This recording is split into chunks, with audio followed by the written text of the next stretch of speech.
8:36 minutos, 7:36 en las Islas Canarias. Doña Lucía Carboné. Doña Lucía Echevarría. Estamos todos igual. Hola, buenos Estamos días. igual, no, yo estoy Sí. mucho peor. Usted está mucho mejor Yo creo mentalmente que yo. Ha venido con muletas.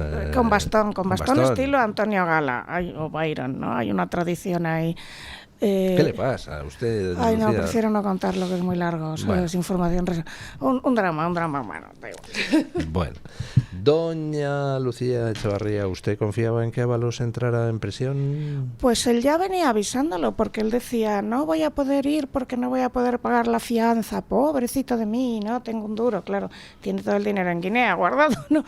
Con lo cual, yo realmente, él tiene razón en algo que dice, que es, pero ¿cómo le dejan salir a Santos Cerdán y a mí me hacen entrar? Pero sí. Hombre, tiene su explicación, ¿eh? Sí. Porque Santos Cerdán, en principio, ¿hay riesgo de fuga? Bueno, Santos Cerdán todavía puede tener la esperanza de que al final pues no le manden a juicio. Entonces puede intentar hacer cosas desde aquí. Si se fuga, ya inmediatamente se autodefine como culpable, con lo cual puede seguir aquí dando la lata, intentando evitar que se dicte auto de procesamiento.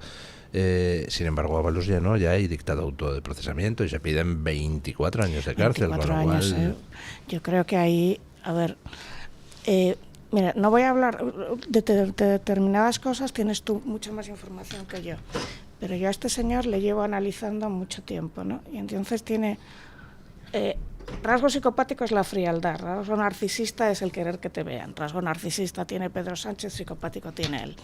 ¿Tiene quién, Ábalos? Sí, porque... ¿Ábalos tiene rasgo psicopático? Yo creo que simplemente un jeta, ¿no? Bueno, es un tío que te puede mentir a la cara sin ningún problema. O sea, que ha Pero mentido eso en no es directo. psicopatía, eso es Ya, jetez. No, pero mantener que ni te tiemble el pulso, ni te tiemble la mano, le digas con tanta tranquilidad, es que eres muy frío. Entonces, desde luego, está con Koldo, que Koldo en una cárcel se hace el rey. Es obvio, ¿sabes?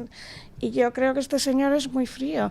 Él se hace la víctima todo el rato, pero es una persona muy fría, dentro de que tiene pues una propensión a, no sé si se puede decir, teóricamente una propensión presuntamente a la adicción, pero bueno.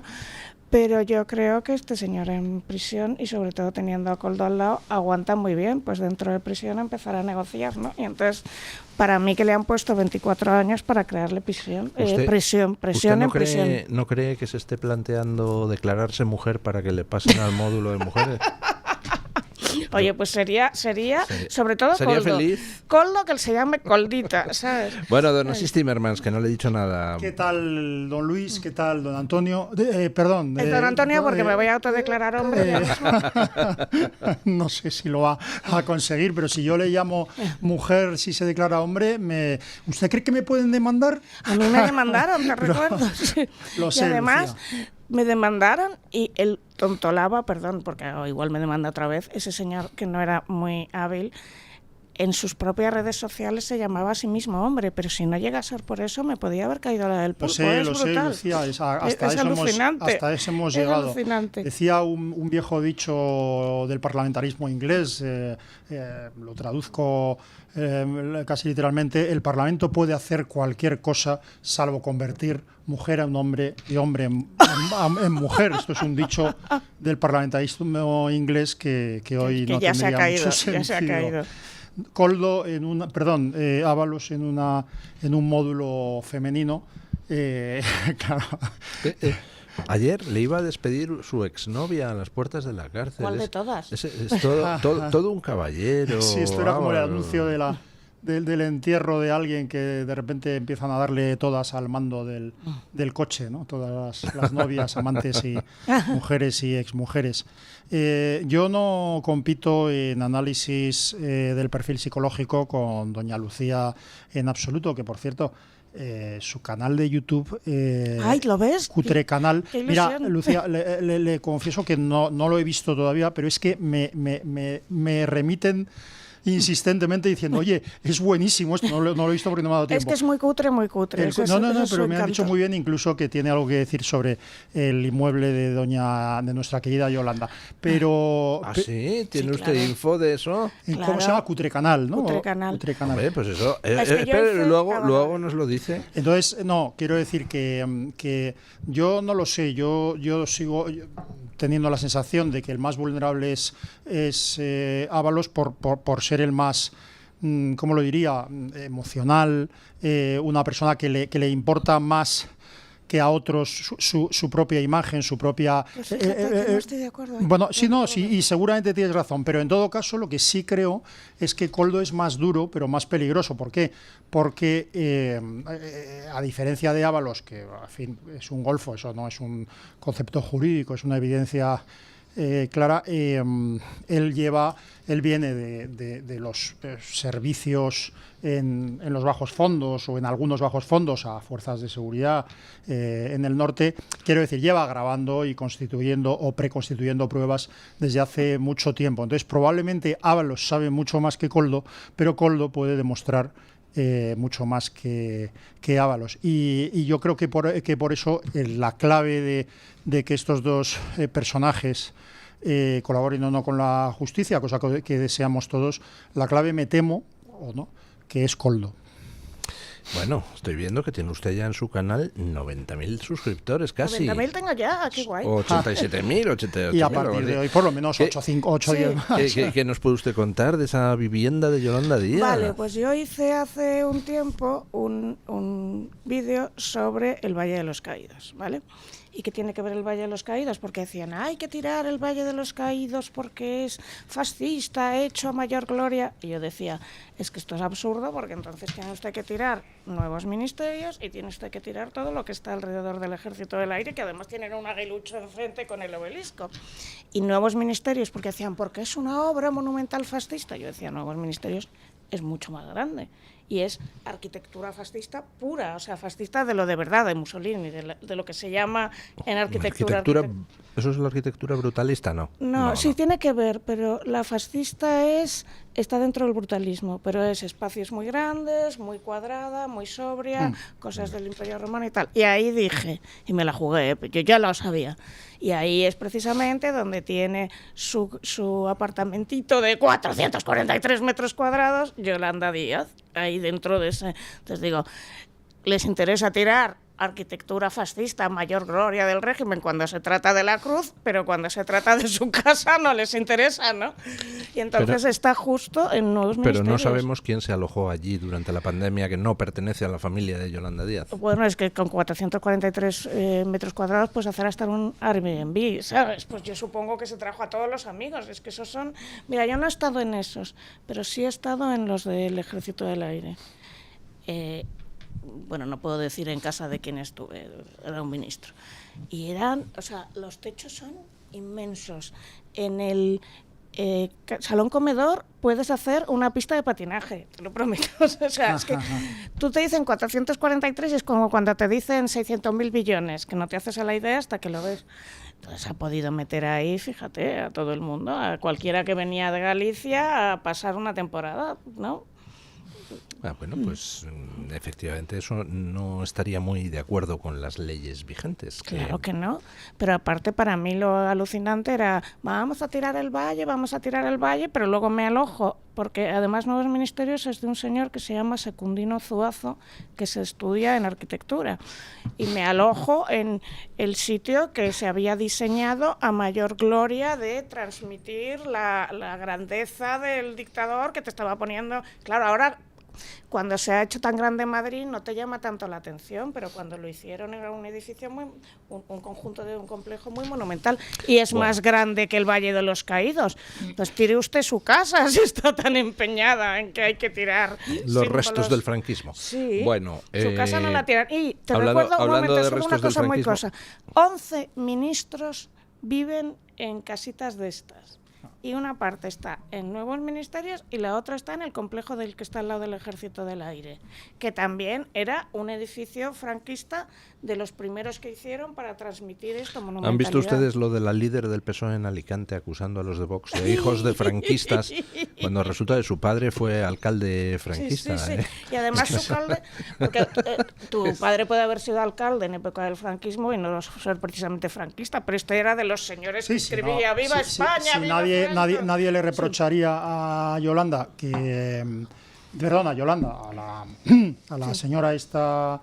de izquierdas que les llama a todos, si sois hijos de dictadores, sí, nadie le reprocharía ser hijo de un alcalde, de un entusiasta alcalde franquista, si no reprochara o utilizara como argumento político todos los que han sido hijos de franquistas, claro. Pues empezando Luis García Montero, bueno, pero tirando para adelante, o sea, Almudena Grandes era hija del el que les hacía todos los arreglos, el fontanero. Pero ¿sabes qué pasa, Lucía? Aparte de que el franquismo fue un régimen en evolución, un régimen con etapas que fue preparando poco a poco una modernización de la sociedad española que hizo posible la democracia, porque si no, no hubiera sido posible. Pero aparte de eso, nosotros somos hijos o herederos, por supuesto, del franquismo y de la Segunda República, de la Restauración y de la historia de España. Toda esa es nuestra historia, con opiniones, con luces y sombras, con dictaduras y democracias, con golpes de Estado, sobre todo de la izquierda, por cierto, y de todo, etcétera. Nosotros somos hijos de eso. Yo no renuncio ni renunciaré nunca a ser hijos de eso. Y entonces, bueno, pues yo creo que la censura, la demonización y el intento de reescritura del pasado por parte del podemita PSOE, de Zapatero, es un acicate, o debe serlo, para las actuales generaciones, para que lean y estudien sobre el pasado de España. Felipe II, Franco y los visigodos. A ver, yo tengo pedigrí antifranquista, ¿eh? ¿No? Mi abuelo era republicano conocido, mis padres emigraron a Inglaterra, mi padre y mi hermana estuvieron en partidos políticos en la clandestinidad, por eso me fastidia a mí cuando me vienen llamando facha, pero yo que tengo también familiares que lucharon en ambos bandos y alguno se tuvo que exiliar cuando terminaba la guerra por motivos evidentes, pero yo soy heredero también de lo que tú dices. Lo que está claro es que recuperar simbólicamente el cadáver de Franco, que hacen cada 2 por 3, pues es como absurdo a estas alturas del partido. O sea, han pasado 50 años. Pero que quiero decir que los complejos de la derecha, yo creo que, en fin, perdón porque nos hemos metido en un tema que no es el que estaba proponiendo el director, como suele pasar, pero los complejos de la derecha clásica española, del Partido Popular, y en realidad desde la transición de demonizar un pasado o de mirar a otro lado cuando se demonizaba un pasado del que ellos mismos venían. El año que viene se cumple el 50 aniversario de la Ley para la Reforma Política, que tenía en esa propia ley, animo a leerla porque tiene escasas 2 páginas menos, en esa Ley para la Reforma Política votada, aprobada por las Cortes franquistas y refrendada por el pueblo español mayoritariamente en un referéndum, en esa Ley para la Reforma Política ya estaba la convocatoria de un parlamento con partidos políticos, etcétera, etcétera. Con lo cual, lo que quiero decir es que hay que ver la evolución, hay que ver una reconciliación. Estás pidiendo algo muy complejo para que lo entiendan. O sea, tú sabes que los lenguajes políticos, y sobre todo en España, cada vez son más blanco-negro. Claro, pero hay que crear el famoso relato y el relato para tontos. Pero hay que romper eso, porque si hacemos una dinámica de buenos y malos, lo que estamos haciendo es controlar el presente. O sea, no, la cita orwelliana clásica, pero es que la gente no se da cuenta. Es que a mí me es igual, me dice una amiga, es que no, me es igual como si vuelan el Valle de los Caídos. No entiendes nada. O sea, quiero decir, tú puedes tener un odio cerril a lo que representa el Valle de los Caídos, que por cierto representó la reconciliación, pero que fue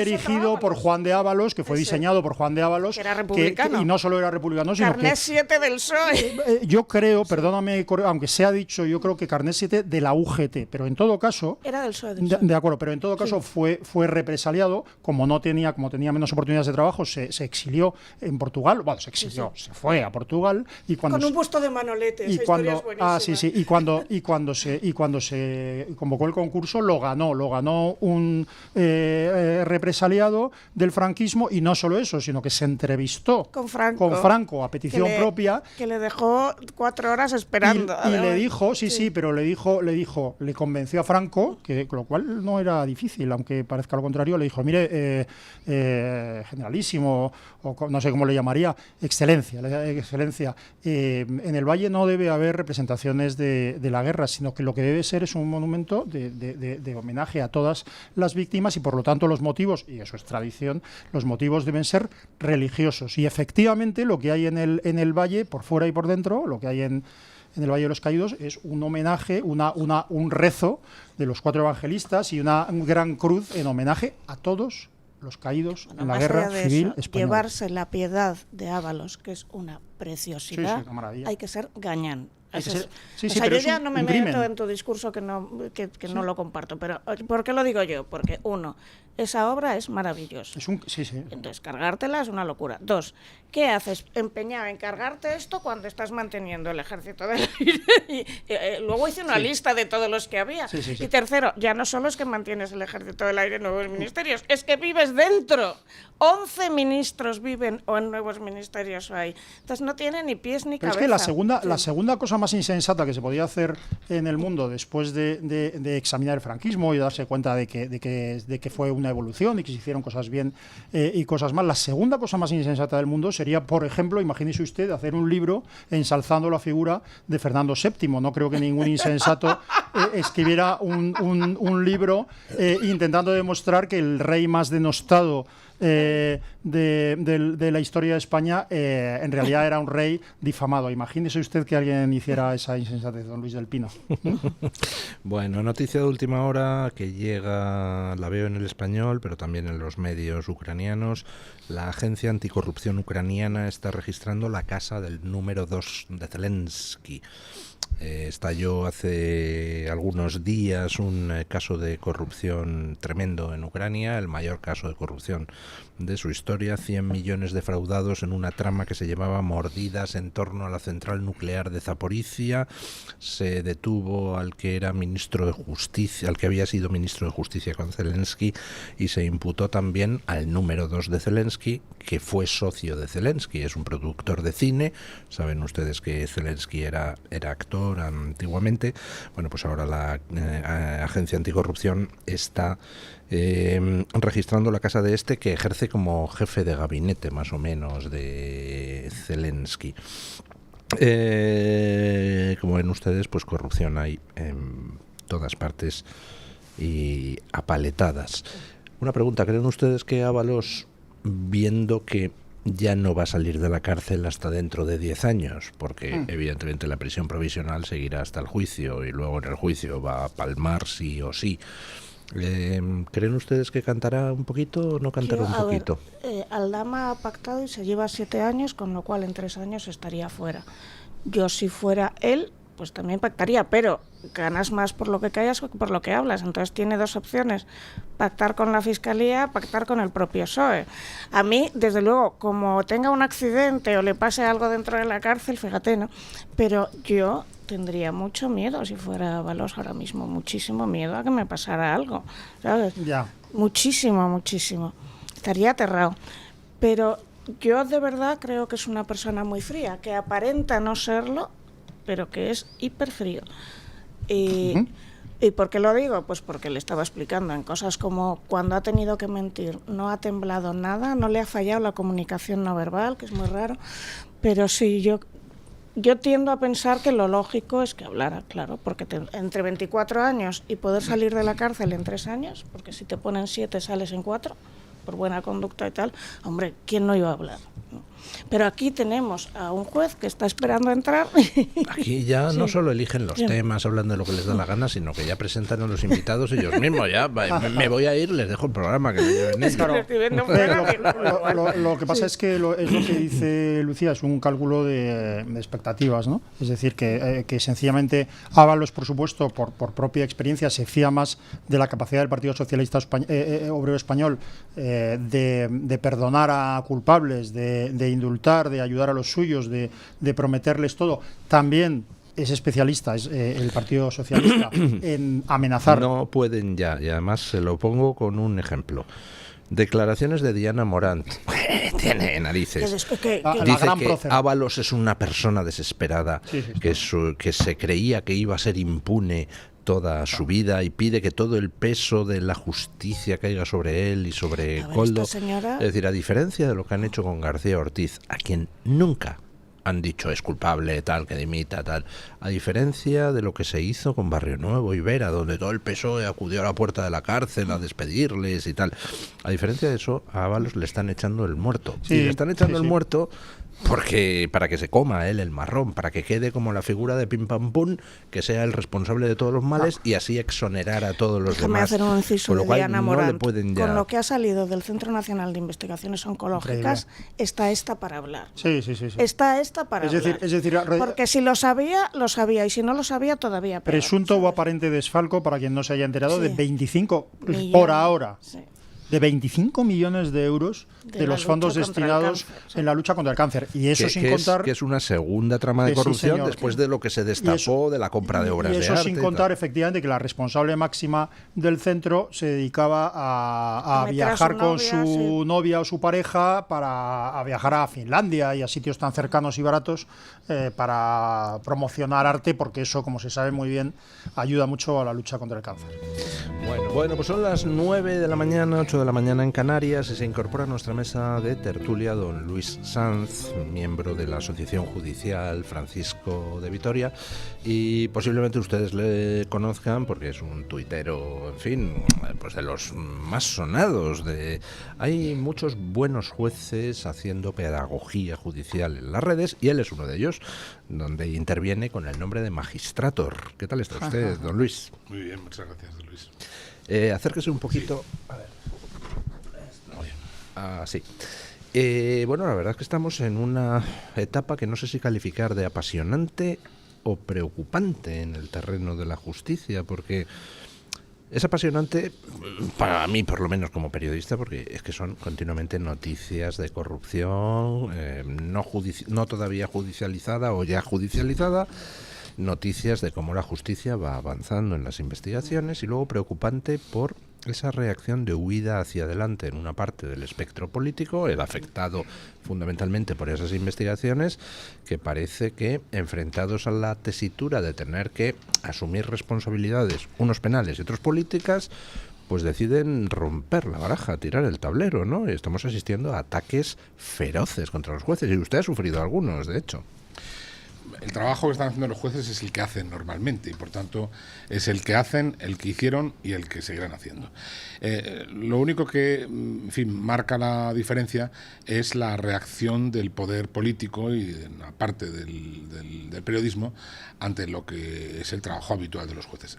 Eso sí que es nuevo en la democracia española.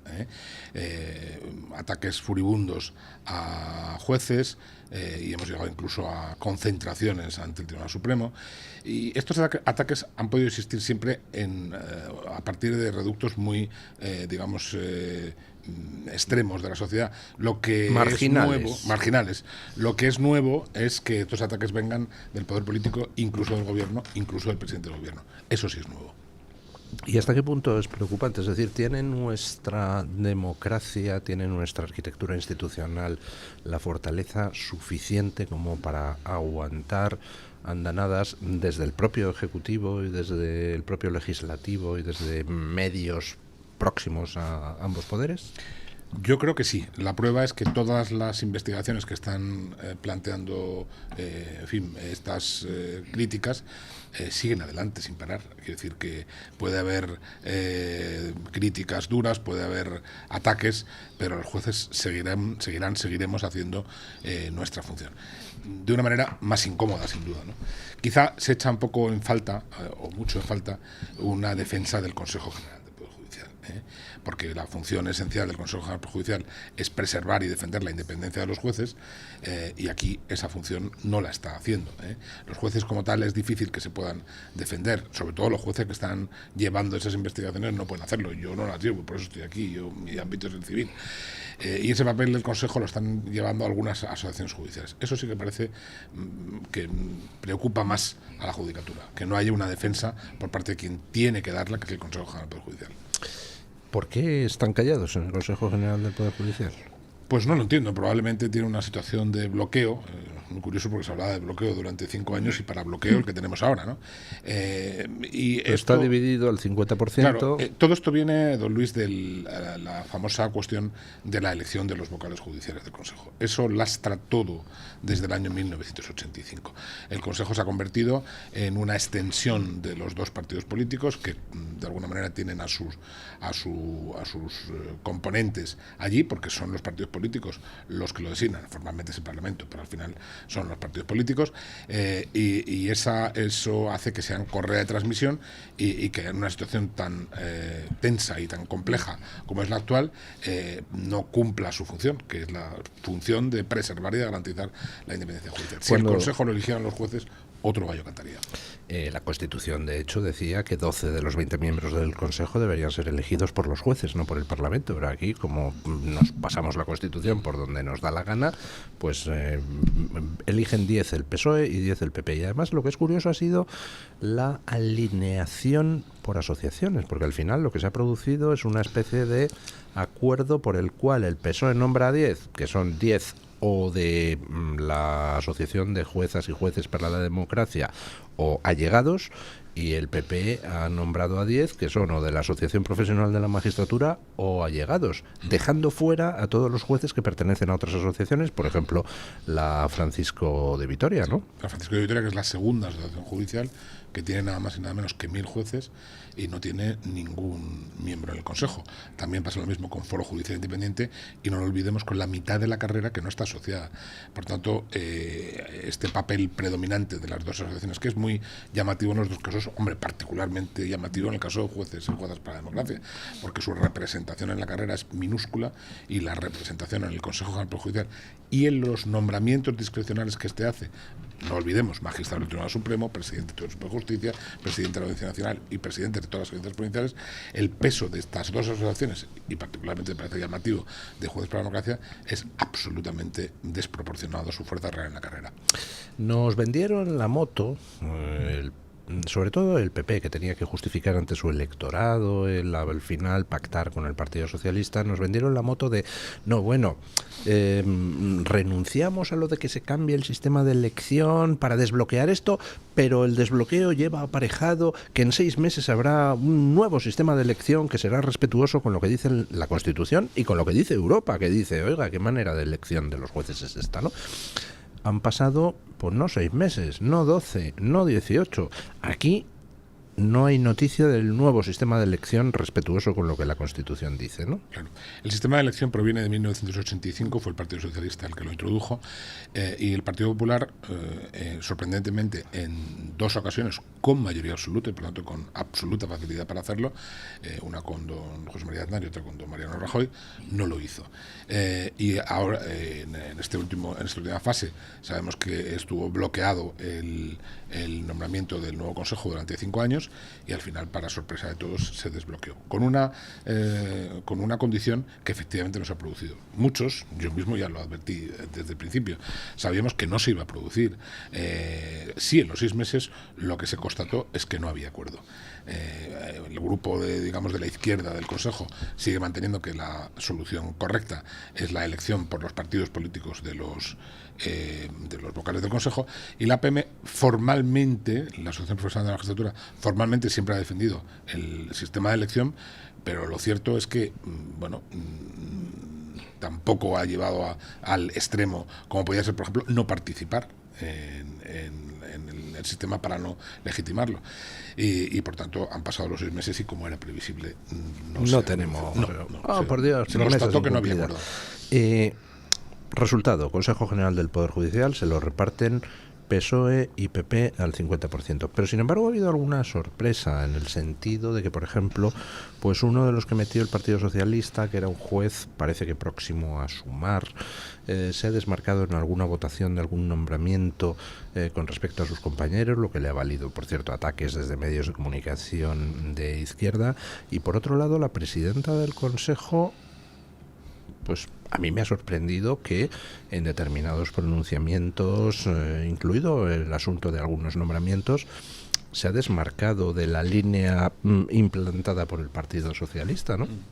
Ya sabemos que esta no era la presidenta del Consejo esperada, que al final vino por una vía indirecta, en la que tuvo mucho que ver el vocal al que usted hace referencia, Hugo Preciado, y eso permitió que ella accediera al poder. La verdad es que Isabel Perelló se ha revelado como una sorpresa en este sistema que tenemos desde 1965, y es verdad que se ha desmarcado en alguna ocasión. Es más, los pronunciamientos que desde mi punto de vista tendría que hacer el Pleno del Consejo ante la enorme gravedad de los hechos que estamos viviendo, al final los está haciendo ella por derivación, cuando realmente sería el Pleno del Consejo entero el que tuviera la fuerza de hacer esos comunicados, incluso, don Luis, de plantear un conflicto institucional. Sé que suena muy fuerte, pero es una... ¿En qué consiste eso? Bueno, eso es una posibilidad que establece la propia Ley Orgánica del Tribunal Constitucional, que se ha utilizado muy pocas veces. La utilizó, por ejemplo, el Consejo General del Poder Judicial de don Federico Carlos de Robles, que fue sin duda uno de los mejores consejos que existió, y que planteó precisamente un conflicto constitucional con el Parlamento por la modificación del sistema del año 85. Conflicto constitucional que determinó una sentencia del 86 del Tribunal Constitucional, en el que ratificó que el sistema nuevo del 85 era legítimo, siempre que se entendiera que no puede ser un coto de los partidos, en fin, lo que luego ha ocurrido. Pero claro que el Consejo tiene instrumentos para hacerlo, y uno de ellos muy fácil y muy sencillo es el de pronunciarse ante hechos tan absolutamente graves como anticipar la sentencia del Fiscal General de Estado, como no acatarla y desconocerla con posterioridad, y ya en el culmen... ¿Anticipar la sentencia del fiscal a usted le parece un hecho grave? A mí me parece un hecho grave. Si lo hace usted, no. Si lo hace un ciudadano, no. Pero, por ejemplo, en este caso lo hizo el presidente del Gobierno. Bueno, dice claro, usted el decir que es inocente, no, aquí no hay nada, no sé qué. Creía usted que decía que lo de que el Tribunal Supremo hubiera sacado el fallo... Es otra cuestión sobre la que, si quiere, le comento. A mí no me parece bien que los tribunales anticipen el fallo o sacan una nota de prensa antes de la sentencia. No me parece bien. Como sistema me parece que es complicado. Se hace de una manera absolutamente generalizada por parte del Tribunal Constitucional, lo hace muy habitualmente, y lo hace el Tribunal Supremo en sentencias polémicas. En este caso, para evitar presiones, claro, más que presiones, yo creo que en este caso lo que ha pesado mucho es que en la deliberación del asunto se constató que 2 magistradas iban a emitir un voto disidente. Una de ellas, además, era la ponente, y tuvo que pasar la ponencia al que legalmente le correspondía, que en este caso fue el presidente de la sala, y en esas circunstancias existía, eso se dice, un grave riesgo de filtraciones y de presión, efectivamente, sobre los tribunales. Y por eso se ha anticipado. Como fenómeno, a mí no me gusta. Me gusta que las sentencias... Yo estoy en un órgano colegiado y las sentencias pues se conocen cuando se comunican con su fallo y con toda su argumentación. Pero, en fin, tampoco tenemos que dramatizar. Es lo que hay, y tenía esa justificación probablemente. Uno de los riesgos que se cernía sobre la justicia en España eran las reformas impulsadas por el ministro Bolaños. Alguna de esas reformas ha salido adelante y se ha traducido en una reorganización que no sé yo, como lego que soy en la materia, explicar muy bien, pero que veo que ha conducido al colapso en varios juzgados. Por ejemplo, el otro día un juzgado de Coslada directamente suspendía todo tipo de procedimiento civil, salvo los urgentes, tipo pues cosas relacionadas con familia y tal.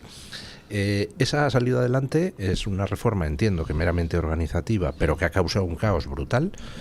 Pero luego hay otras reformas que tenían más calado, como por ejemplo el asignar a los fiscales la instrucción de los casos, como por ejemplo ampliar a 5 años la duración del mandato del fiscal general del Estado y que no pudiera cesar cuando entre otro gobierno, con lo cual controlas la labor del gobierno siguiente. El tema de ingreso en la carrera judicial, donde querían meter pues a los que actualmente son jueces sustitutos, meterlos directamente ya como jueces. Todo eso pues parecía apuntar a que el gobierno quería controlar definitivamente la justicia, y todo eso parece que se ha venido abajo. ¿Está usted más tranquilo o no? Bueno, yo estoy tranquilo, pero dependemos de Junts, que es el partido que ha decidido no apoyar estas reformas. Si no fuera por él, estas reformas hubieran salido adelante. La primera a la que hace usted referencia es la reforma de los tribunales de la instancia. El modelo a mí no me parece mal, el modelo. La implantación me parece fatal. El modelo es que, superar, digamos, la estructura tradicional del juzgado con 10, 12, 14 funcionarios, un secretario judicial, un letrado de Administración de Justicia y un juez, de manera que eso permitiría, crear más plazas de juez, que son absolutamente imprescindibles, sin necesidad de crear toda esa estructura. El modelo teórico no me parece mal. La manera en que se ha implantado me parece muy mal, porque se ha hecho sin consenso, se ha hecho sin acuerdo, se ha hecho deprisa y corriendo, y se ha hecho que es un... Y sin recursos, supongo. Esto es marca de la casa de todos los gobiernos prácticamente de la democracia, quizá con la excepción de don Enrique Múgica, quizá con la excepción del gobierno de Enrique Múgica, que es reformas sin un euro. Y las reformas sin un euro salen mal. Eso son reformas de PowerPoint, como yo digo, son reformas de laboratorio, y eso hace que los juzgados ahora estén en una situación muy complicada. Las otras reformas, sin duda, eran muy preocupantes. La atribución de la instrucción a los fiscales, con lo que estamos viviendo ahora mismo, pues sería el fin de la instrucción de los procesos. Pero que conste que al primero al que yo le oí proponer esa barbaridad fue a un señor llamado Ruiz de Gallardón. A ver, la instrucción de los fiscales es norma general, hay que decirlo, en la mayoría de los países de Europa, quizá con la excepción de Francia. Pero claro, tiene una estructura del Ministerio Fiscal completamente distinta. La estructura del Ministerio Fiscal español, y sobre todo en este último mandato, es de fuerte dependencia del gobierno. En algunos casos parece incluso que es una dirección general del Ministerio de Justicia. Y en esas circunstancias, claro, confiar la instrucción a los fiscales que no tienen esa... por la línea jerárquica y por la estructura de unidad que tienen, confiar la instrucción me parece un desafío. Es que si lo que se propone es que unos fiscales verdaderamente independientes lleven la instrucción, no hay ningún problema, pero eso se lo han dicho desde Europa a Sánchez en algún informe. Es que eso de cambiar a la instrucción a los fiscales mientras los fiscales dependen de Sánchez, pues evidentemente no es posible. Es que el problema no está en los fiscales. Los fiscales y los jueces venimos del mismo tronco, es la misma oposición, y todos probablemente con la misma inquietud y vocación de ejercer independientemente la función.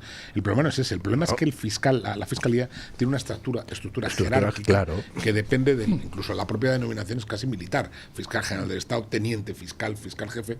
Entonces las órdenes vienen de arriba a abajo, y por tanto el problema no son los fiscales, que son magníficos profesionales, el problema es la Fiscalía General del Estado, y eso, si se solucionara garantizando su autonomía, yo incluso diría su independencia, yo no tengo ningún inconveniente en que se atribuya la instrucción a los fiscales. Hay problemas organizativos, porque son muy pocos. Yo añadiría algún matiz. Sí. Por ejemplo, en Alemania efectivamente los fiscales son los que llevan la instrucción, ¿no? En casi todos los países de Europa. Pero en Alemania la policía judicial depende íntegramente de los jueces, no depende del Ministerio del Interior. Aquí la idea es que la policía y la Guardia Civil, la UCO, por ejemplo, dependiera de la Fiscalía, ¿no? Entonces, ya no hace falta que comente nada más en relación con cuál sería el resultado de esas investigaciones. Aquí el único control que había es una figura que se llama juez de garantías, que es la encargada de adoptar medidas cautelares, por ejemplo, una entrada de registro, todo lo que afectara a derechos fundamentales, prisión provisional, etcétera. Pero la instrucción la iniciaba el Ministerio Fiscal, y la cerraba el Ministerio Fiscal sin más contemplación. Y por tanto, en estas circunstancias y con esa estructura jerárquica, creo que tenemos que felicitarnos de que siga en manos de los jueces de instrucción.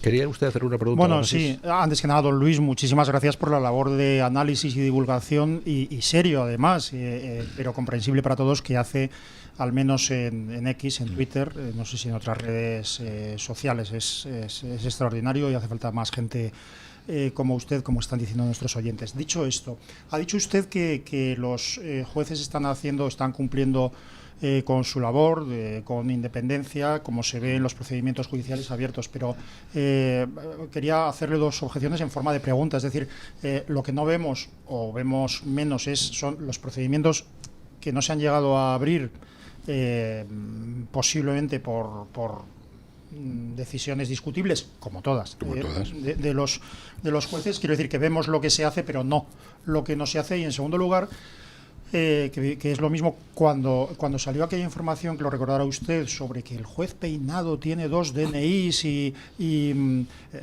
porque a lo mejor o es un ladrón o es un agente secreto, es no sé qué. Para mí lo relevante no era en sí la información, sino la evidencia, por otros motivos y por ese, de que se estaba investigando desde el poder o desde sus aledaños, se estaba intentando investigar la vida privada o las circunstancias privadas de los jueces para condicionar su conducta como profesionales de la justicia. Dos cuestiones plantea. La primera, las decisiones judiciales, todas las de los jueces de instrucción también, son susceptibles de ser recurridas, y este es el sistema. Nos puede gustar más o menos, pero el sistema tiene una garantía. Yo estoy en un órgano de apelación, es verdad que civil, y nosotros resolvemos los recursos que se articulan contra las sentencias de nuestros compañeros, y esto es lo que hay. Es decir, que yo no creo que no debe verse manos negras, sinceramente lo digo. En general, los jueces españoles son muy vocacionales y en términos generales son desde luego muy independientes. De todo lo demás, a mí me produce perplejidad, es decir, que haya habido investigaciones no solo contra el juez Peinado, sino contra la juez Viezma en Badajoz y otros ahora hablaremos un poquito de los del Supremo a los que les están crucificando. A mí eso me parece absolutamente lamentable, es decir, pero lo que le decía antes a don Luis, el señor Peinado ha seguido adelante, es decir, nos puede doler más, menos, pero yo lo decía ayer en la red social, si piensan que con estas amenazas, búsquedas de información, etcétera, van a parar la justicia, van listos. Porque normalmente la inmensa mayoría de los jueces españoles tienen una vocación enorme y una independencia en sus criterios, y no van a parar por estas circunstancias. Nos gustaría que los sistemas de protección, por ejemplo, un juez que se viera inquietado puede pedir amparo al Consejo General del Poder Judicial. ¿Por qué se piden tan pocos amparos? Probablemente por el tipo de Consejo General del Poder Judicial que tenemos, ¿no? Pero sí, a mí eso me parece lamentable. Lo que pasa es que un juez no debería tener que ser héroe, debería tener que ser solo un buen juez independiente. Y luego otra cosa, perdone que he hecho porque me va a quitar la palabra don Luis enseguida. Es decir, que los jueces no deberían tener que pedir amparo, debería ser el Consejo General del Poder Judicial el que saliera al paso a ampararles, ¿no? Bueno, yo voy antes. Es que lo que no tendría es que haber motivos para pedir el amparo. Es que en ningún país de Europa pasa lo que está pasando en el nuestro. Concentraciones ante el Tribunal Supremo, investigaciones de cloacas sobre la vida de los jueces. Esa es la anomalía. ¿No? Perdone, que le he cortado. No, solo decirle, que el problema para mí, creo que es el problema, no es que los jueces sean de izquierdas o de derechas, o que hay que decir que cada uno tiene su ideología. El problema es que el sistema ha llevado a que los jueces en los órganos de gobierno o en el Tribunal Supremo no es que sean de una ideología política, sino que son sumisos a las personas que le han nombrado o sirven a las personas que les han nombrado. Es decir, en Estados Unidos podemos ver muchos lugares, digamos, las distintas administraciones dan lugar a jueces, a un número de jueces en el Tribunal Supremo, que tiene funciones de constitucional también en Estados Unidos, digamos. Da lugar a que haya un tribunal con una mayoría, llamémosle así, más conservadora o más de izquierdas, pero ninguno de estos jueces levanta el teléfono y sigue instrucciones de Donald Trump o del presidente de los Estados Unidos de turno. Sí. Bueno, yo lo que le quiero decir es que, volviendo al origen, la elección de los vocales por los partidos políticos se produce por un motivo. Es lo único que les interesa al Consejo. Y es que el Consejo nombra a todos los cargos discrecionales, a todo el Tribunal Supremo. Pero lo que le decía, Tribunal Supremo de Justicia, Presidente de la Audiencia. Pero dicho esto, y yo que soy un firme defensor de que se modifique el sistema y que a esos cargos accedan por mérito y capacidad los mejores, que es lo que debe ocurrir, también le digo que la inmensa mayoría de los magistrados que están en esos órganos están ejerciendo su labor con absoluta independencia. Y la inmensa mayoría no levantarían ni siquiera ese teléfono. Es más, probablemente ni se les haría la llamada. Sorprendería, yo no voy a relatar aquí, sorprendería la sensibilidad ideológica de algunos de los jueces que están instruyendo, sorprendería mucho. Quiero decir que bueno. Hombre, pues yo como si tengo más libertad lo digo, por ejemplo, el que lleva todo el caso Puente, todo el caso Ábalos tal, es el juez Leopoldo Puente, que no es precisamente un juez extraído de las cloacas de la fachosfera, o sea, más bien es un juez tirando a progresista, ¿no? Solo añado, no es lo mismo, pero uno de los magistrados que lo fue del Tribunal Constitucional y un jurista extraordinario que es Aragón, es una persona de izquierdas, netamente de izquierdas, y la labor de divulgación que está haciendo sobre la necesidad de preservar de estos ataques la independencia judicial es admirable. Yo creo que la inmensa mayoría de los jueces son así. Otra cosa es el Tribunal Constitucional, que ese es un tema distinto, por lo menos el Tribunal Constitucional actual. Pero la mayoría de los jueces, cuando se ponen la toga, ejercen de juez. Eso yo sí que quiero mandar un mensaje de confianza a la ciudadanía. Y esto es así. O sea, los jueces que están instruyendo los casos polémicos ahora son cada uno de su padre y de su madre, de diferentes sensibilidades ideológicas, de diferentes edades, de diferentes adscripciones asociativas profesionales, y todos están haciendo su labor, y yo creo que esa confianza la debemos tener. Uy, me he quedado de pronto en blanco. Creo que deberíamos hablar de la reforma de la carrera judicial que ha propuesto Bolaños, porque a veces la gente de a pie no lo entiende, y aquí tenemos a alguien que lo puede explicar bien, y no entiende lo importantísimo que es y cómo nos lleva directamente a Venezuela, porque además lo han copiado de Venezuela, por otra parte. ¿Te importaría explicarlo un poco a mí? ¿Qué pretendía Bolaños y no ha logrado? Con la reforma de acceso a la carrera, ¿no? Vale. Pretendía varias cosas. Una era modificar la oposición de acceso a la carrera judicial, aparte del cambio de exámenes y tal, pues modificar ese acceso con diferentes cambios que eran muy significativos. Uno de ellos, por ejemplo, es residenciar la preparación de los alumnos en el Centro de Estudios Jurídicos, que depende del Ministerio de Justicia, ¿no? Por ejemplo, ¿no? Eso por un lado. Y con la perversidad de que te decía, esto lo hacemos para que sean más independientes. Sí. Y luego, bueno, pues había otra pata de esa reforma muy importante, que es la de convertir por arte de magia a 1000 jueces sustitutos en jueces, con un argumento falso, que era una exigencia europea, que no es así exactamente. Es que el argumento de la exigencia europea, bueno, es que se ha servido para mucho.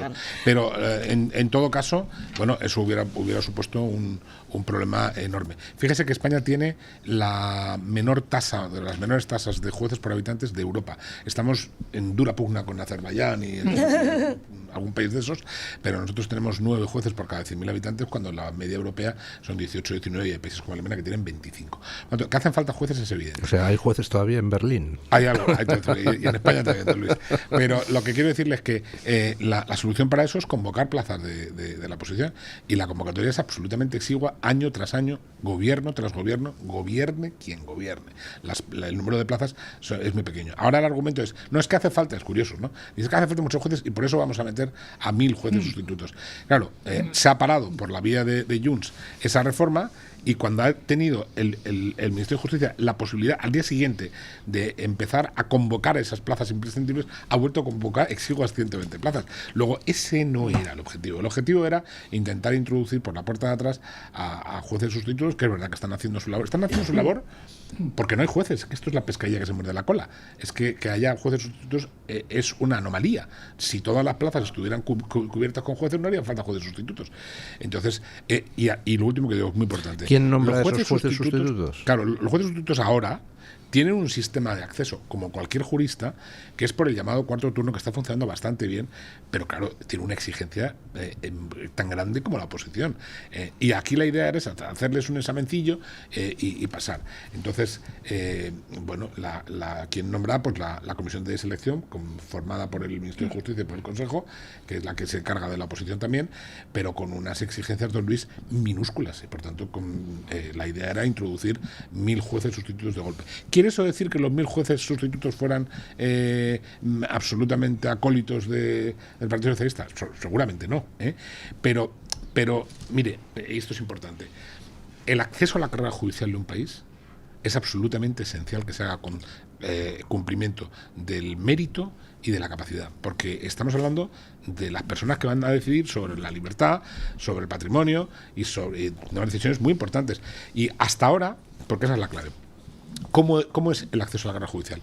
El acceso a la carrera judicial, yo siempre lo digo, y esto sé que molesta mucho que lo diga, pero por eso lo digo más, es de tal calibre que da los jueces que tenemos ahora, que son capaces de llevar investigaciones que afectan al poder político o también eventualmente al poder económico. Da jueces independientes que no le deben nada a nadie, que son jueces con su esfuerzo, una posición muy compleja, y luego con un periodo de prácticas en la escuela judicial y un periodo de prácticas en los juzgados, y es gente que tiene la toga puesta y que tiene la conciencia de la independencia. Eso es lo que se quiere atacar. Se quiere jueces que sean sumisos al poder político. Efectivamente, en algunos países, como por ejemplo Venezuela, y no olvidemos a México, que es más reciente, pero más bestial todavía. Lo que se ha hecho en México es expulsar a la carrera judicial por completa, con la excusa, que aquí se utiliza mucho también, de la democratización, de que tienen que responder a la voluntad popular, esas cosas, y lo que han hecho es que los jueces en México se elijan por vía popular, que al final pues, eso supone... han puesto en manos del narco la elección de los jueces. Claro, algunos de los nombres son tremendos, ¿no? O sea, que aparte de muchos muy proclives en este caso al partido Morena, que es el que tomó la decisión. Y una última, el bulo que ha habido, porque no hay otra manera de decirlo, que se ha encargado de propagarlo el equipo de opinión sincronizada, de que es que los malvados jueces estaban prevaricados porque iban a dar un curso en el ICAM. Venga, explícalo, que esto no... Sí, esto es muy sencillo. Porque muchas veces lo que hacen es hacer cortinas de humo. En comunicación política se llama tinta de calamar. Sí. Empezar a tener soltar titulares que la gente no va a acabar de entender, para que sea muy confuso para el común de los mortales. Y entonces un momento, pues hacemos una pausa publicitaria y ahora le pedimos a don Luis que explique en qué ha consistido ese ataque, por otra parte bastante pueril, contra el Supremo. Bueno, básicamente dentro de esta reacción furibunda, yo creo bastante infantil, en los medios de izquierda a raíz de la condena de García Ortiz, pues han producido una serie de ataques al Tribunal Supremo, a los miembros del Tribunal Supremo que habían votado a favor de condenar a García Ortiz, pues bastante absurda. Uno de los argumentos era: 2 de los jueces del Tribunal Supremo que han votado para condenar a García Ortiz resulta que dan cursos en el Colegio de Abogados. Ajá, y el Colegio de Abogados estaba personado en la causa contra García Ortiz. ¡Corrupción! Este argumento, ¿qué les decimos a Es completamente absurdo. La existencia de cursos del Consejo, que es para los abogados del turno de oficios, que es casi una labor social, y la intervención de jueces es absolutamente masiva. Le voy a poner un ejemplo, don Luis, con cierta ironía. Por ejemplo, la que va a ser fiscal general de Estado ha dado esos cursos. Las 2 magistradas discrepantes han dado esos cursos. Muchos jueces, yo he dado esos cursos muchas veces. Son cursos donde a ustedes les pagan una millonada, ¿no? Creo que son 90 euros. 90 euros la hora. Si se hace realmente pues por colaborar esa comunidad jurídica en la formación de los demás. Pero le diré más, es que hay abogados que forman parte de los cursos del Consejo General del Poder Judicial. Es lógico, la comunidad jurídica pues lo que hace es intentar nutrirse los conocimientos de todos, y eso ha existido toda la vida, y damos cursos todos. Pensar que eso es un supuesto de corrupción, bueno, ya es que ya con las cuantías parece un poco sorprendente, pero en fin, estos son unas maniobras muy toscas y muy absurdas que no tienen ni pie ni cabeza. Esos cursos los damos todos y no comprometen en absoluto la independencia de los jueces. Diles a los abogados que dejen de participar, ya se han pronunciado muchos, que dejen de participar los jueces en los cursos. A ver qué le dicen. Pero Sí. aquí lo importante que estaba usted diciendo Sí. el Petit Comité es que es una constante labor de zapa para desacreditar a los jueces y luego hacer lo que se ha hecho en México Claro. o en Venezuela o en donde sea. Proponer un sistema, comillas, democrático, que es antidemocrático, pero previamente has tenido que desacreditar a los jueces con todo lo que se te ocurra, ¿no? Con el, no hay jueces mujeres, son todas mujeres, son todos fascistas, pues Franco murió hace 50 años, vienen todos de familia rica, está probado que no, ¿no? Pero es terrible porque cala, o sea, Yo creo que no cala. Yo no creo que- porque nosotros nos movemos Yo no entre creo que- determinado entorno que es más culto, pero yo he visto, o sea, por ejemplo, entre actores lo repiten como loros. Es que los jueces... Porque Un los ámbito actores muy son, Sí. está usted insinuando que los actores españoles progres son muy cultos. No, Luego me explica eso, pero todo lo contrario. He dicho, entre nuestro entorno son cultos. Los actores en general son gente inteligente que tienen mucha capacidad de memorizar, pero que no han estudiado otra cosa que bueno, los pero suyos. estamos derivando. Estábamos hablando Pero de que las sí que es Pero- verdad pero hay que una cosa cala. que sí Tú quiero- piensas que no cala, pero cala, Hay desgraciadamente. una cosa que se quiere decir. Yo no creo que cale tanto. Oh, Y pues ojalá. la prueba la tenemos en que esa imagen distorsionada si esa imagen distorsionada de los jueces hubiera impregnado a todas las capas sociales, lo que no se entiende muy bien es que los ciudadanos, cuando tienen un conflicto, acudan masivamente al juez, teniendo incluso otras formas alternativas de solución, como es el arbitraje, que han fracasado en España hace mucho tiempo. Por tanto, y luego hay encuestas de opinión, las más recientes, y esas a mí me valen más, que valoran mucho la independencia de los jueces y la actividad de los juzgados.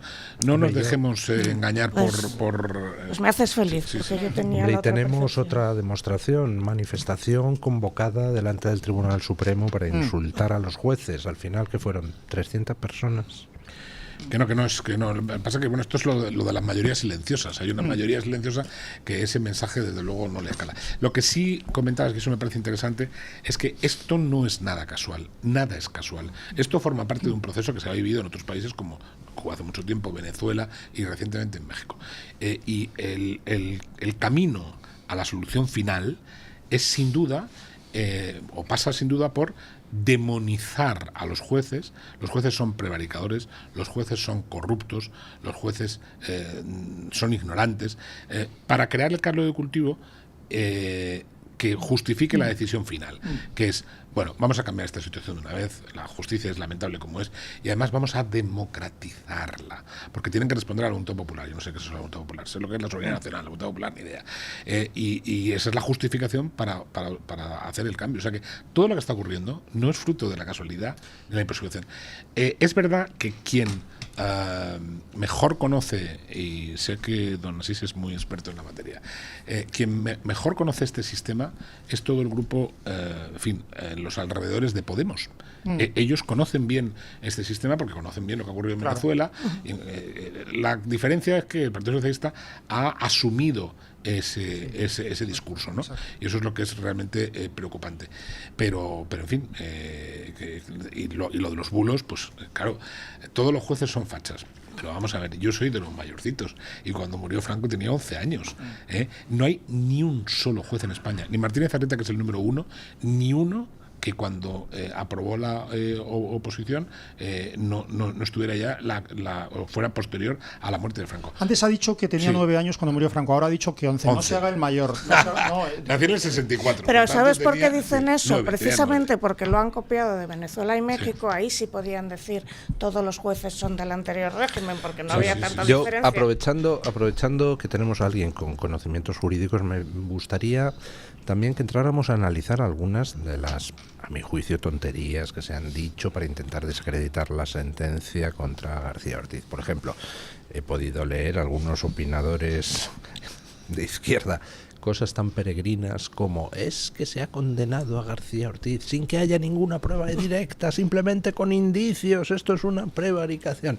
¿Se condena a alguien sin pruebas directas en España? Porque yo tengo la sensación de que se condena a muchísima gente, en casi todos los casos, es más. Dos cosas. Primera, sobre las razones por las que se condena al señor fiscal general de Estado, no puedo decir nada porque las desconozco, que me sorprende muchísimo que todo el mundo está hablando como si... Y eso no se sabe.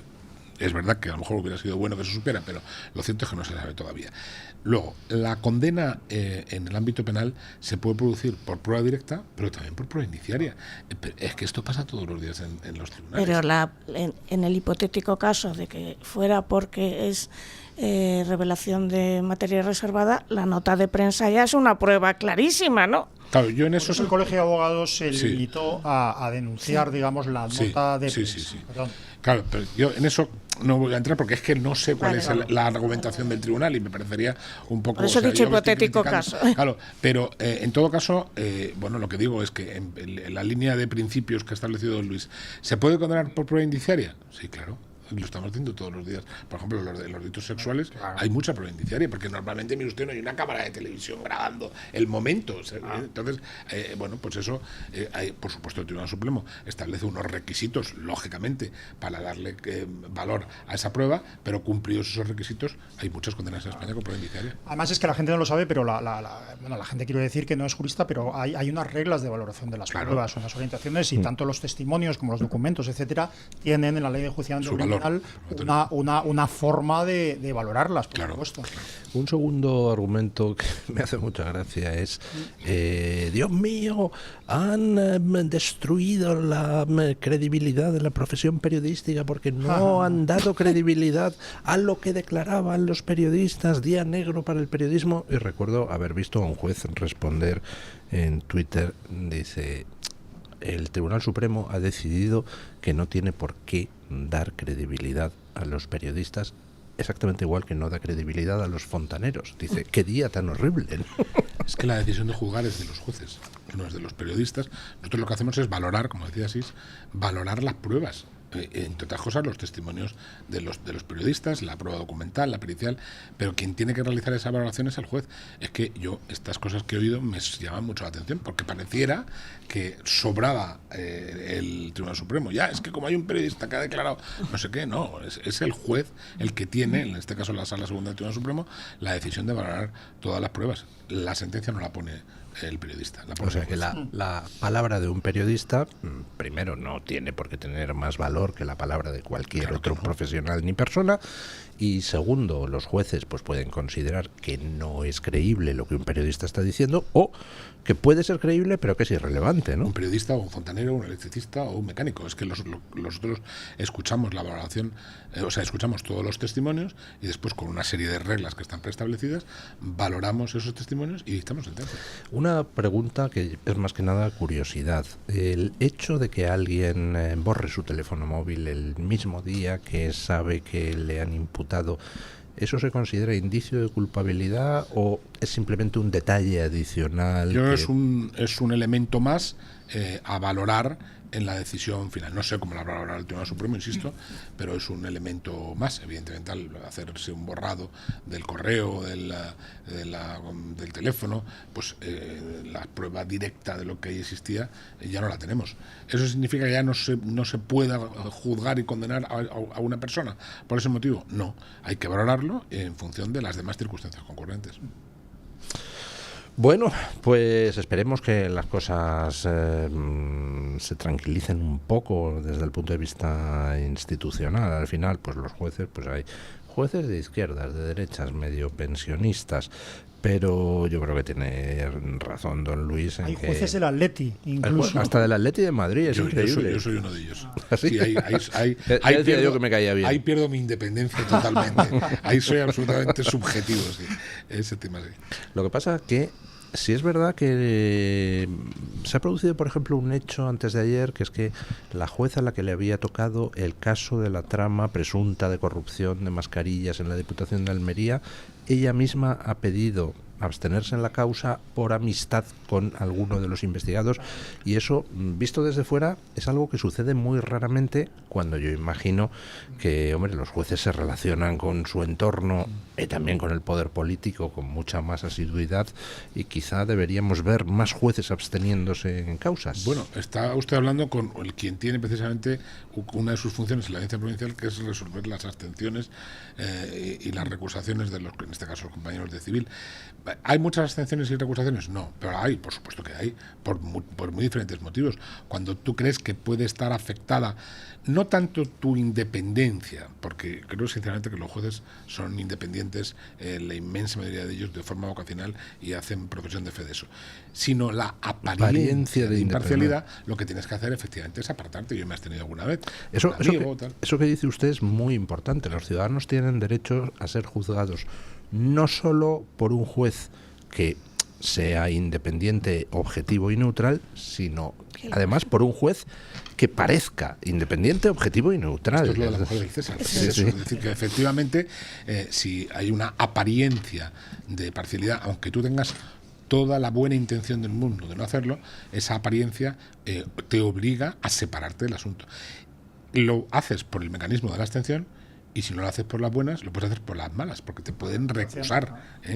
Eso es normal. ¿Está generalizado? No, pero vamos, yo la última la vi antes de ayer.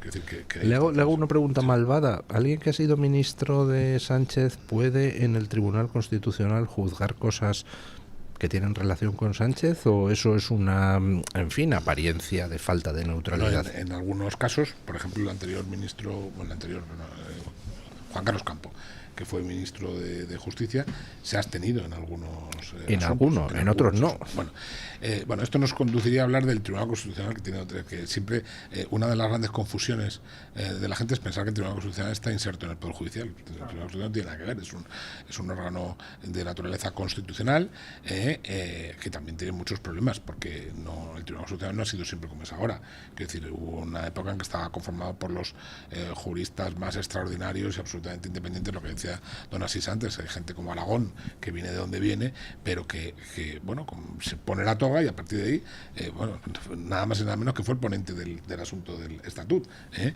Entonces, ahí tenemos el problema de que los magistrados del Corte Constitucional son nombrados por el poder político, por el Congreso, por el Senado, por el Consejo General Judicial y por el Gobierno, y habría que darle a lo mejor alguna vuelta para reforzar esas garantías de independencia. Sobre todo porque el Tribunal Constitucional en los últimos tiempos está asumiendo, desde mi punto de vista, con todo respeto, erróneamente, una postura de Tribunal Supremo del Tribunal Supremo. Y por encima del Tribunal Supremo no hay nadie.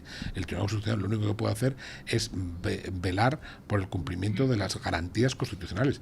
Pero lo que no puede hacer es modificar una sentencia entrando en el ámbito jurídico penal.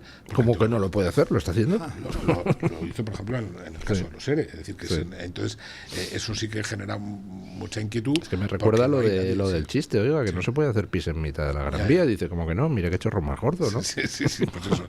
Entonces, que efectivamente eso deberían realizarse reformas oportunas para que el Tribunal Constitucional no jugara ese papel, porque ese papel es profundamente perturbador. Puedo hacer una pregunta, perdón, es que para mí todo esto es de mucho interés, no sé si para los oyentes, pero se puede producir, ya ha habido algún amago en el que el Tribunal Supremo ha recordado o ha señalado, a cuenta de determinadas decisiones, que los magistrados del Tribunal Constitucional están también sujetos a responsabilidad civil, penal, etcétera, claro, en el ejercicio de sus funciones. Es decir, ¿usted cree que puede haber un enfrentamiento aunque no sería un enfrentamiento, es decir, una acción, digamos, que exija responsabilidad o que advierta de su responsabilidad a jueces y a los magistrados del Tribunal Supremo, del Tribunal Constitucional? No ha habido una advertencia, ha habido 3 advertencias en ese aspecto. Sí. Los miembros del Tribunal Constitucional están sujetos, como todos los ciudadanos, estas cosas que se olvida mucho, se llama Estado de Derecho, los ciudadanos y los poderes públicos al imperio de la ley están sujetos a responsabilidad penal y a responsabilidad civil. Eso a veces se discute y me llama la atención. Es que la Ley Orgánica Perjudicial establece que la Sala Segunda del Tribunal Supremo es la encargada de juzgar a los magistrados del Tribunal Constitucional. Por tanto, si hubiera en esas decisiones tintes de prevaricación, naturalmente tendría que ser juzgados por... La verdad es que la pregunta era más valorativa y lo siento. Sí. ¿Cree usted que esto puede pasar o que está cerca de poder pasar? Yo no tengo ni idea. Yo Ya, ahí prefiero no meterme. Yo lo que sí le digo es que ha habido 3 advertencias, sí, y que desde luego los magistrados constitucionales tienen que saber que ellos no pueden hacer de Tribunal Supremo. Ellos pueden valorar. Aquí la cuestión es el Tribunal Constitucional tiene 2 grandes grupos de competencias. Una son el control de constitucionalidad de las leyes a través del recurso de inconstitucionalidad y de la cuestión de constitucionalidad, y luego está, que este es el punto conflictivo, los recursos de amparo por vulneración de derechos constitucionales. El papel del Tribunal Constitucional es comprobar si ha habido una vulneración de derechos constitucionales, pero no revisar si se ha aplicado bien el tipo penal o no. Claro, es que lo que sucede al final es, desde el sanchismo te están contando todos los jueces son malos, tal, siguiendo la estrategia del Grupo de Puebla de toda la vida. Y luego, desde otro lado, la percepción es, pero ¿dónde estamos? Que han sido capaces de absolver a Chávez y Griñán, y poco menos que nos vienen a decir, porque el otro día insinuaba el propio presidente de esto, no lo dijo así, claro, pero se sobreentendía, ya lo arreglaremos en el Constitucional. Entonces, al final, la percepción del currito de a pie, la mía, es, pero ¿de qué me fío yo? ¿Sabes? Entonces, lo que se está creyendo es, aparte de la polarización extrema que están dejando, es minar la confianza del individuo en el sistema, que es lo peor que puedes hacer, porque es allanar el camino a una dictadura. Entonces, el próximo que venga se va a encontrar con un nivel de polarización y enfrentamiento que no hemos visto nunca desde el 78, jamás. Pues tú tenías 9 años, me he descubierto que soy mayor que tú, y, perdón, que usted, y este nivel de que nadie va a confiar en nada. O sea, yo cuando pasó lo de Chávez y Griñán perdí la fe en el género humano, ¿sabes? Pero cuando el otro día le escucho a Pedro Sánchez venir a decir, bueno, ya demostraremos que es inocente, ergo nos vamos a valer del Constitucional otra vez, es que esto aterra. Esas manifestaciones que anticipan sentencias del Tribunal Constitucional son tan desafortunadas que hasta el propio presidente del Tribunal Constitucional ha advertido de que no deben volver a producirse, porque eso ya mina efectivamente la confianza del ciudadano en el sistema, no judicial. Hay que insistir, el Tribunal Constitucional es otra cosa. Y porque a nada que tenga un mínimo de autoestima el presidente del Tribunal Constitucional, pues no puede consentir que el presidente del gobierno le diga, Bobby, venga, ven aquí a... Es que el Tribunal Constitucional tendría que ser un organismo, un órgano constitucional absolutamente independiente. Es que lo fue, lo ha sido durante muchos años. Y luego ha habido casos ya... O sea, aquí hemos pasado de una primera fase donde los juristas que ahí estaban eran indiscutidos, de todas las tendencias, Tomás y Valiente, Díez Picazo, etcétera. Una segunda fase donde había algunos, como era el caso de Aragón, que mantenían esa posición, y ahora pues la verdad es que yo creo que el Tribunal Constitucional debería reflexionar sobre la necesidad de, por ejemplo, esto de que las sentencias se dicten siempre por las mismas mayorías.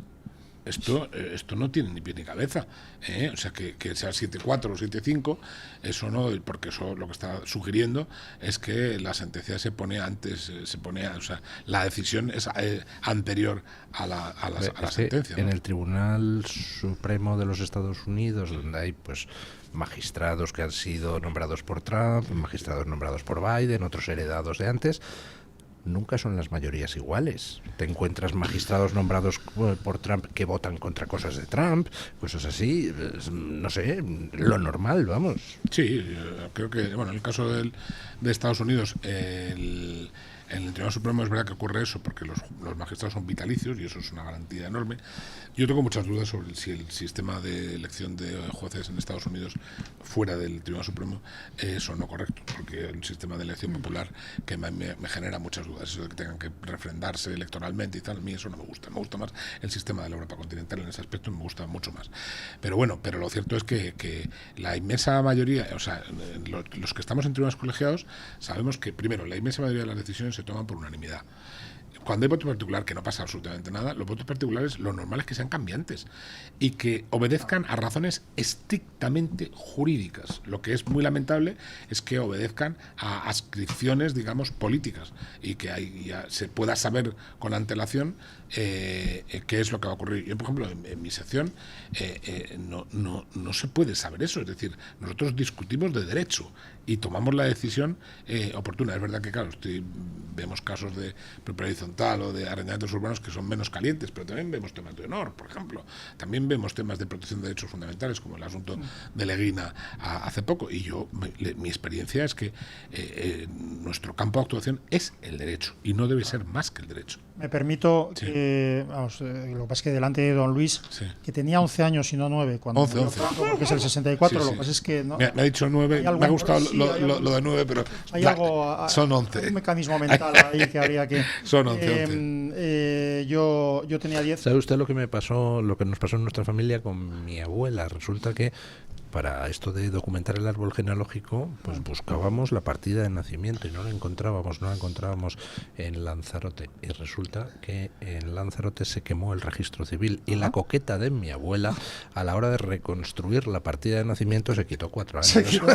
Para eso valen los incendios de los registros civiles. No, pues yo cuando estudié Derecho, yo recuerdo que me enamoró un libro que tendría que releer y que sé que ha sido superado por muchas cosas, que me parecía la maravilla del Tribunal de Justicia Constitucional, que era la Constitución como norma y el Tribunal Constitucional, escrita por don Eduardo García Enterría, que además escribía maravillosamente, ¿no? Y claro, un poco han pasado los años, junto a que tuve un profesor de Derecho Político, se llamaba entonces, luego se llamó Constitucional, que era José Antonio Alonso de Antonio, que nos escucha desde el cielo. Todas las cosas malas que se han hecho me recuerdan mucho a ese diseño y a esa interpretación tan realmente maravillosa que hacía don Eduardo García Enterría de la Justicia Constitucional, y es una pena porque lo que olvida a las personas, bueno, no sé si lo olvidan, es que todos los jueces y magistrados, además de los funcionarios, todos los jueces y magistrados aplican la Constitución. Claro, y, sin duda. Claro, todos. Incluso las normas preconstitucionales, no hace falta que planteemos una cuestión de constitucionalidad, sino se nosotros interpretan tenemos de acuerdo con la Constitución. Claro, efectivamente. O sea que, pero bueno, yo lo que sí creo es que hay que poner de manifiesto que la carrera judicial, yo dejo al margen del Tribunal Constitucional, lo comentaba antes don Asís, es profundamente vocacional. Muchos de los que están aquí podían haber tenido un futuro más esplendoroso desde el punto de vista económico. Hay gente que ha pasado de grandes despachos, a la judicatura. Y eso es una garantía del sistema, porque la inmensa mayoría de los jueces vienen aquí a cumplir una función constitucional que está absolutamente impregnada por su conciencia de independencia de las decisiones. Pero esto es un debate muy viejo, porque es si ganan menos de lo que ganarían en un despacho privado, en el que ganarían muchísimo más, esto no es un cebo es decir, no se les debería pagar más precisamente para que no hubiera nunca la tentación de prevaricar. Estamos de acuerdo. No, aquí ha habido alguna subida. La subida salarial importante fue, y lo digo sinceramente, como una persona que ya no está entre nosotros, fue un gran ministro de Justicia, que fue Enrique Mujica, que hubo unas inversiones muy, muy importantes. Pero efectivamente el sueldo de los jueces es pequeño, pero su vocación es inmensa. Inmensamente proporcional a su sueldo. Ya, pero ya sabes lo que decía Hobbes, tú no te puedes fiar de la bondad humana, no era Rousseau, bueno, ¿sabes? Me estaría hablando con don Luis Sanz horas, porque aparte de que... Yo estaría escuchándole horas. Sí, eso, tiene usted razón. Me gusta esa corrección, porque se explica, la verdad es que muy bien, habla de manera muy pedagógica acerca de temas que a algunos les parece que les interesa siempre enredarlos, ¿no? Y esto pues mucho más sencillo cuando se habla con quien sabe del asunto. Muchísimas gracias por estar aquí, don Luis. No tenemos más tiempo, por desgracia, es el momento de los oyentes, y como hacemos una pregunta de claro contenido político y no le quiero a usted, en fin, tampoco mezclar en temas políticos, pues entonces le despido ahora dándole las gracias por haber estado Muchas gracias por invitarme. Doña Carmen Carbonell, ¿cuál es esa pregunta de contenido político que hacemos? Pues don Luis, hoy les estábamos preguntando directamente por lo que iba a pasar con Pedro Sánchez después de lo que hemos visto, tanto con Koldo García como con José Luis Ábalos. La pregunta concretamente es la siguiente: ¿cree que Sánchez acabará también en la cárcel? Y dábamos 4 opciones. La primera, sí, es un corrupto. La segunda, debería, pero no. La tercera, no debería, pero sí. Y la cuarta, no ha hecho nada. ¿Qué votarían ustedes? La 2. La 2, debería, pero no. ¿Y usted? Debería, pero no, si quiere, vamos, no lo voy a explicar, pero no tengo tanta fe. ¿Por qué no lo va a explicar? Lo que pasa es que, no, vale, yo creo que mis padres o el colegio, no sé quién, me enseñaron o me hicieron... Nos están escuchando niños, ¿va usted a hacer algún comentario inapropiado para No, oídos no, infantiles? no. Vale. Creo que no. Me hicieron una persona que es profundamente pesimista, pero se comporta como si fuera optimista. El pesimista es un optimista informado. Pero yo al revés, me comporto como si... Es decir, ¿qué quiero decir con eso? Que yo creo de verdad que Pedro Sánchez debe ir a la cárcel, y esto es algo que no entiende la derecha española, porque no está educada, no está preparada para pensar que los gobernantes no solo sean malos gobernantes, no solo sean corruptos, sino que sean una banda de criminales. No estoy diciendo que Pedro Sánchez sea un criminal, válgame Dios, pero creo que hay serios indicios... Yo tampoco lo afirmaría, pero sí puedo decir que tengo serias sospechas. Claro, porque hay serios indicios de que la banda del Peugeot, que en realidad era más que eso, seguía instrucciones del jefe, y 3 de la banda del Peugeot ya han pasado o están en la cárcel y parece... Es que incluso si no siguieran instrucciones, entonces, si es tan sumamente idiota de no enterarse de lo que hay por debajo de él, no puede ser presidente. Es malo, pero no idiota. Pero lo que quiero decir es que yo creo que hay una tentación en mucha gente de la derecha clásica de pensar que es que promover la imputación y el juicio y el encarcelamiento, por tanto, del poder político, de los que lo ejercen, es como que atenta, como que desestabiliza, como que estropea la convivencia, y lo que hace en realidad es reparar el progresivo empeoramiento de la convivencia. Es que esto se ha visto siempre así, y se pensaba que entonces acabaríamos como las repúblicas bananeras latinoamericanas, en las que es normal que se encarcele a un presidente, véase Bolsonaro, véase esta que le habían en Chile, que le habían metido en la cárcel y ahora le han sacado, ha sido en Honduras. Pero en cualquier caso, después de lo de Sarkozy, ya nos han dado, o sea, Sarkozy ha ido a la cárcel y es la... Muy brevemente, para no quitar el espacio, pero yo siempre recuerdo, tengo un buen amigo, que cuando yo le digo alguna cosa a estas, decía, joder, Asís, es que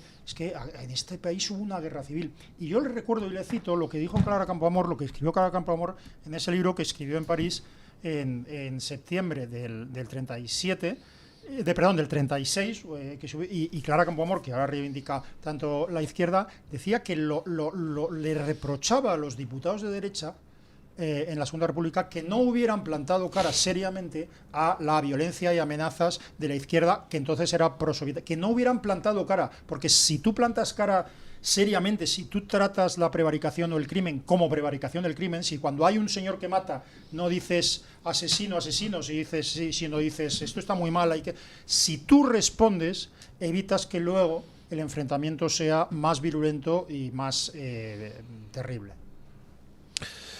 Bueno, ¿y qué ha dicho la gente? Pues don Luis, los resultados son los siguientes. De momento va ganando con un 52% la opción de debería, pero no, la que decía doña Lucía Echevarría.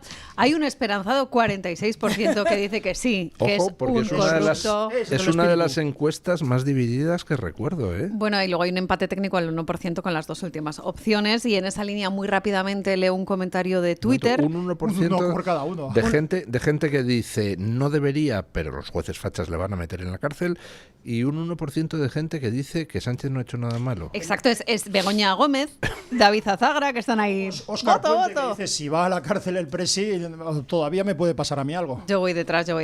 Dos comentarios, don Luis, simplemente. Uno de Twitter, elijo el de George Smiley, que dice debería terminar entre rejas, pero se librará igual que ZP.